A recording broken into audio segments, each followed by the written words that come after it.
और आज यहाँ पे जो मामला चला उसके बारे में क्या कहना है? मेरा नाम कमरुद्दीन शेख है। यहाँ पे जो भी आज कुछ हुआ है ये उससे भी पहले भी बहुत कुछ हो चुका है और मेरा एकदम सिंपल बात है कि जब जब राजनीति होगी तब तक जनता का कभी विकास नहीं हो सकता है। और अक्सर मैंने देखा आज 10 साल हमारे गांधीनगर में, जय हिंद में, चाहे श्री सिद्धिविनायक में हो या मैं खुद जनता कल्याण कार्य की मेरी सोसाइटी है, तो वहाँ पे आज तक हम लोगों ने 10 साल जो भी अंधकार में जिस तरीके से हम लोगों के साथ लोगों ने फ़ायदा उठाया और जिस तरीके से नेताओं ने हम लोगों का फ़ायदा उठा के सारे स्कीम को और उनका जहाँ तक होता है अपने हिसाब से बात करके और लोगों को आगे करते हैं और बाद में फिर सारे लोगों को पीछे करके खुद आके अपना सेटलमेंट कर लेते हैं। यही आज तक होता आया है और यही हमारे साथ भी हुआ है। लोगों ने सिर्फ फ़ायदा उठाया।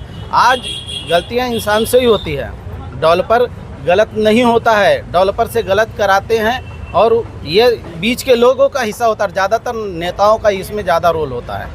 हम लोगों के साथ हुआ है, मेरे साथ खुद धोखा हुआ है। लोगों ने खाली इस्तेमाल किया और बाद में क्या किए, अब सेटलमेंट कर लिए। आज फिर भी देखो कुछ नहीं तो 1000 के आसपास पात्रता हुआ है, चाहे श्री सिद्धिविनायक में, जय हिंद में, हर जगह काम अच्छे से हो रहा है और लोग सिर्फ लोगों को गुमराह कर रहे हैं। आज उनका अगर काम सही हो जाएगा या उनकी मांग पूरी हो जाएगी तो कोई नेता कभी भी पीछे से नहीं आने वाला है। अपना आगे गांधीनगर, गणेश नगर का ये दुर्भाग्यपूर्ण है कि हमेशा यहाँ का जो रीडेवलपमेंट, स्लम डेवलपमेंट है, सारे स्कीम हमेशा नेताओं की गंदी राजनीति का शिकार होता है।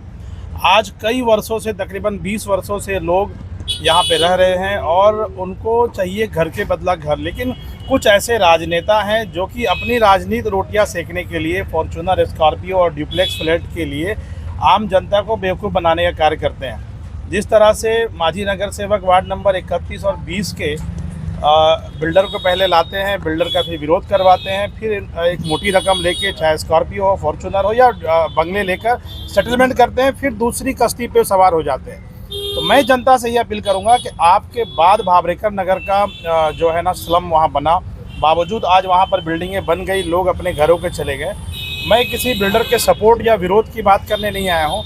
मैं जनता से बस एक ही अपील करता हूँ कि जनता जागरूक रहे। जो भी बिल्डर पात्रता करके घर देता है, शिफ्टिंग करके देता है, आज जो हमारी लड़ाई थी, क्योंकि हम लोग भी बिल्डर के खिलाफ आज पिछले 10 वर्षों से लड़ रहे थे, लेकिन जब हमारी लड़ाई कोई फॉर्च्यूनर स्कॉर्पियो की नहीं थी कि हमें फॉर्च्यूनर चाहिए, स्कॉर्पियो चाहिए। हमारी लड़ाई थी कि जो टेक्निकल चीज़ें हैं सारे की, कि जो पात्रता होनी चाहिए, जो AGRC के ऑर्डर था कि भैया पात्रता होना चाहिए। हमारे जो आमदार हैं यहाँ के स्थानीय आमदार, उन्होंने भी हमेशा जनता को बेवकूफ़ बनाने का कार्य किया है, क्योंकि इससे पहले जब हम उनके पास जाते थे तो कोई उनके पास शब्द नहीं होता था। आज अगर ये स्कीम लटका है या लोग परेशान हैं तो इसके जिम्मेदार कहीं ना कहीं सत्ता पक्ष के लोग हैं, जो हमेशा जनता का इलेक्शन के वक्त दुरुपयोग करते हैं और एक लेटर देकर जनता को बेवकूफ़ बनाने का कार्य करते हैं। और आज मेरी एक ही लोगों से अपील है कि अपने घरों का जो है पात्रता निश्चित कराएं ताकि आपको घर के बदला घर मिल सके। सर, आज के इस मुहिम में आप भी शामिल हैं क्या?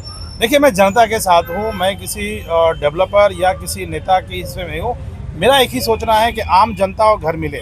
जैसे कि सिद्धिविनायक में मैं आज पिछले 10 वर्षों से हमारा ये था कि वहाँ पात्रता हो, आज वहाँ पर 75% पात्रता हो गई। मैं खुद उसमें पात्रता हुआ, मेरे साथ जितने लोग थे देखिए, मैं फिर से बता रहा हूँ कि मेरी लड़ाई या हमारे साथियों की लड़ाई किसी लालच में नहीं थी। आज चाहे कमरू भाई हो, चाहे वो कामता पाल हो, जाकिर भाई हो या हमारे फारूक भाई हैं, ये सबकी जो लड़ाई थी एक ही थी कि घर जनता को घर के बदला घर मिले, और वो दिख रहा होते वो दिख रहा है। सर, आज के विरोध में जो विरोधी लोग थे, क्या उनका घर पात्र हुआ है?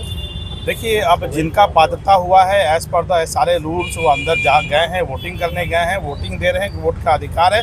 और यही SRA का आदेश था कि आप अंदर जाएं, आप AGM लगाएं, वोटिंग करें और बिल्डर को नियुक्त करें। आप जिसको बिल्डर को नियुक्त करना चाहते उसको नियुक्त करें, चाहे वो श्रेया बिल्डर हो, चाहे कोनार्क हो, चाहे रूपारेल हो, जिसको आपको अच्छा लगे। ये लोकतांत्रिक प्रक्रिया है जिसको SRA ने, हाई कोर्ट ने लिख के दिया था कि आप AGRC ने लिख के दिया था कि इसमें पात्रता निश्चित हो। और आज तकरीबन 900 लोग पात्र हुए हैं, 250 लोग प्रोसेस में हैं, 50 लोग डॉक्यूमेंट्स का अभाव से वो पेपर नहीं जमा किए और 250 लोग हमारे आमदार साहब ने जो है ना लेटर डाल के लेकिन डॉक्यूमेंट नहीं डाले हैं। अब एक विधायक के लेटर से अगर पात्रता होता तो मैं माननीय अबू आसिम आजमी से रिक्वेस्ट करता कि आप भी लेटर दे दीजिए।